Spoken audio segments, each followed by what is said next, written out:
Está começando Direto ao Ponto, um programa de perguntas e respostas.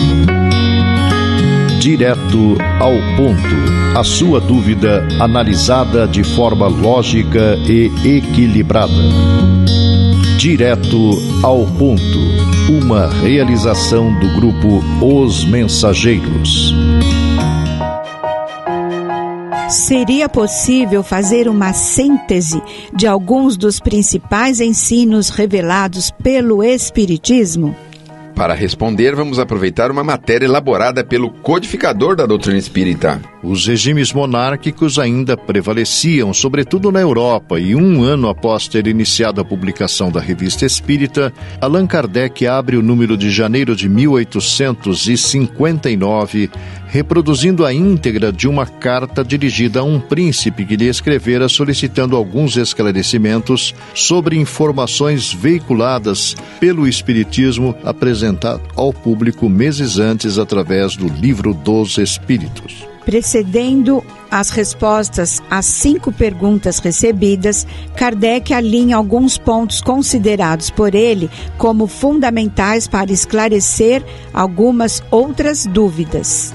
1. Fora do mundo corpóreo visível, existem seres invisíveis que constituem o mundo dos espíritos. 2. Os espíritos não são seres à parte, mas as próprias almas dos que viveram na Terra ou em outras esferas e que se despojaram de seus invólucros materiais. 3. Os espíritos apresentam todos os graus de desenvolvimento intelectual e moral.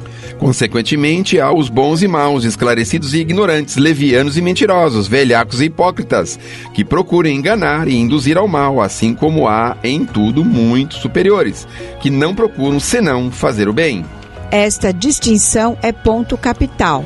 4. Os espíritos rodeiam-nos incessantemente, malgrado nosso, dirigem os nossos pensamentos e as nossas ações, assim influindo sobre os acontecimentos e sobre os destinos da humanidade. 5. Os espíritos por vezes denotam sua presença por meio de efeitos materiais. Esses efeitos nada têm de sobrenatural, só nos parecem tal porque repousam sobre bases fora das leis conhecidas da matéria. Uma vez conhecidas essas bases, os efeitos entram na categoria dos fenômenos naturais. É que espíritos podem agir sobre corpos inertes e movê-los sem o concurso dos nossos agentes externos. Negar a existência de agentes desconhecidos, pelo simples fato de que não os compreendemos, seria traçar limites ao poder de Deus e crer que a natureza nos tenha dito sua última palavra. 6. Todo efeito tem uma causa. Ninguém o contesta. É, pois, ilógico negar a causa pelo simples fato de que é desconhecida. 7. Se todo efeito tem uma causa, todo efeito inteligente deve ter uma causa inteligente. Quando vemos as peças do aparelho telegráfico produzirem sinais que correspondem ao pensamento, não concluímos que elas sejam inteligentes, mas são movidas por uma inteligência. Dá-se o mesmo com os fenômenos espíritas. Se a inteligência que os produz não for a nossa, evidentemente independe de nós. 8. Nos fenômenos das ciências naturais, agimos sobre a matéria inerte e o manejamos à nossa vontade. Nos fenômenos espíritas, agimos sobre inteligências que dispõem de livre-arbítrio e não se submetem à nossa vontade. Há, pois, entre os fenômenos comuns e os fenômenos espirituais, uma diferença radical quanto ao princípio. Eis porque a ciência comum é incompetente para o julgar. 9.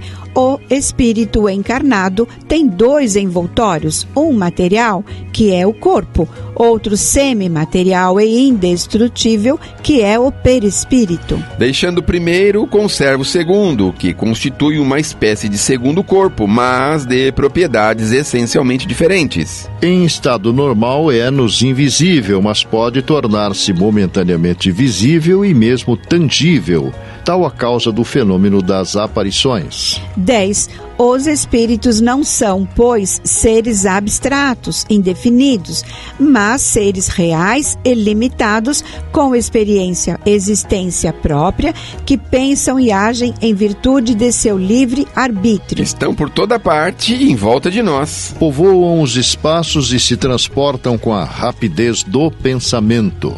11. Os homens podem entrar em relação com os espíritos e receber comunicações diretas pela escrita, pela palavra ou por outros meios. Estando ao nosso lado ou podendo vir ao nosso apelo, é possível, por certos meios, estabelecer comunicações frequentes com os espíritos, assim como um cego pode fazê-lo com as pessoas que ele não vê. 12. Certas pessoas são mais dotadas que outras de uma aptidão especial para transmitir comunicações dos espíritos. São os médiums. O papel do médium é o de um intérprete, é um instrumento de que se serve o espírito. Esse instrumento pode ser mais ou menos perfeito, donde as comunicações mais ou menos fáceis. As comunicações, número 13, tanto podem provir dos espíritos inferiores quanto dos superiores. 14. Todos nós temos um espírito familiar que se liga a nós desde o nascimento, que nos guia, aconselha e protege. 15. Além do espírito familiar, há outros espíritos que atraímos graças à sua simpatia por nossas qualidades e defeitos ou em virtude de antigas afeições terrenas.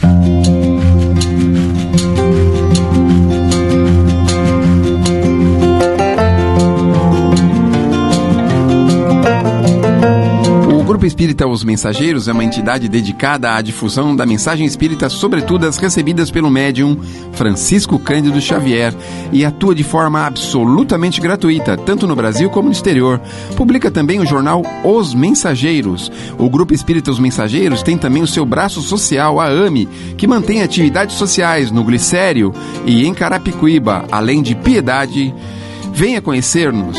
Escreva-nos para se inteirar das demais atividades do grupo, enviando-nos sua correspondência para a Caixa Postal 522, CEP 01031 970, São Paulo, São Paulo, ou pelo endereço eletrônico mensageiros@mensageiros.org.br. Escreva, enviando-nos suas dúvidas, manifestando comentários ou opiniões.